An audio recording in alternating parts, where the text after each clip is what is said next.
The founder of Australia's leading alternative nurses union has revealed that nurses with any kind of white European background could lose their jobs and careers simply for not acknowledging their white privilege when looking after non-white patients. I wonder how they measure all this whiteness. They have a little card that has little grades of whiteness on it.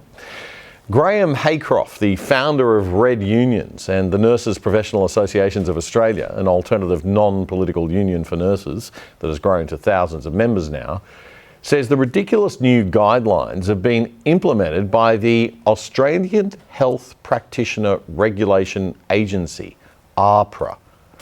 AHPRA was founded in 2010, and it's a government statutory authority that has the power to deregister nurses or doctors who break its rules, or at least strongly recommend that to the boards in each state. The organisation says that public safety is our priority. Excellent. Another wonderful organisation keeping us safe.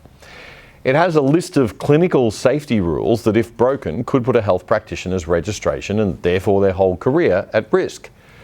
But Graham Haycroft has told the other side this week that AHPRA has another set of rules. Nothing wrong with the clinical ones. The clinical safety rules make sense. You can measure them. They're objective. But this other set of rules are called cultural safety rules, which, if broken, could also get a nurse deregistered. But these cultural rules seem strangely Marxist and controlling. The cultural safety concept was developed in a First Nations context and is the preferred term for nursing and midwifery. However, the presence or absence of cultural safety is determined by the recipient of care. It is not defined by the caregiver. So what does that mean? Not defined by the caregiver? Well, the patient says, I don't think you treated me in a culturally safe way. I'm reporting you. And it's okay. So what is the, how does cultural safety compare to clinical safety? If a nurse is doing something which is clinically or professionally unsound, there's some fairly objective tests for that. And if someone is accused of that, there would need to be proof.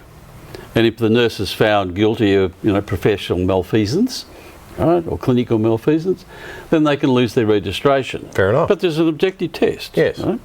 Now, what the Code of Conduct says is that cultural safety is equivalent to or equal to clinical safety. Oh my God. Right? So cultural safety, this subjective thing that you can't really measure. So some patient says, I didn't like the way you did, held your mouth when you spoke to me or whatever. I noticed that you didn't apologise for your white privilege, right? Because that's specifically stated. I mean, I'm trying to be flippant about this, but the reality is it's a totally subjective test. The patient says, I wasn't treated with cultural safety. There is no objective assessment of that. Right. If that's the case, then this can be just stripped off. Well, let's see what it says about cultural safety. We'll just read on a little bit now. Yeah. Cultural safety is a philosophy of practice that is about how a health professional does something, not just what they do. Cultural safety, so I'm imagining myself as a nurse now and I'm trying to work out how I've got to behave. Cultural safety represents a key philosophical shift from providing care regardless of difference to care that takes account of people's... what does that mean?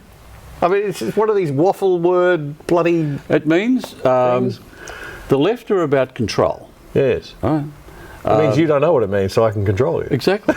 It's like it can change the meaning any time I bloody like. It's totally subjective. Yeah. And, as a professional union organisation, you can't have your members subject to the proclivities and opinion of bloody bureaucrats. That's the issue. Yeah. They don't like you. They say, oh, you didn't treat so-and-so with cultural safety. That's indefinable. Bang, you lose your registration. And there's no appeal. You can't get back. So you've got total control. This is how you do control. Okay, slide 3.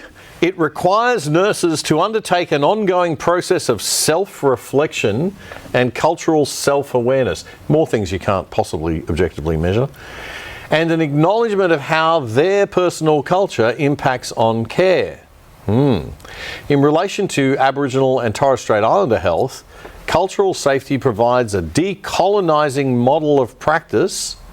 Here comes the left-wing neo-Marxist identity politics view of the world, based on dialogue, communication, power sharing and negotiation, and, oh, here's the kicker, and the acknowledgement of white privilege.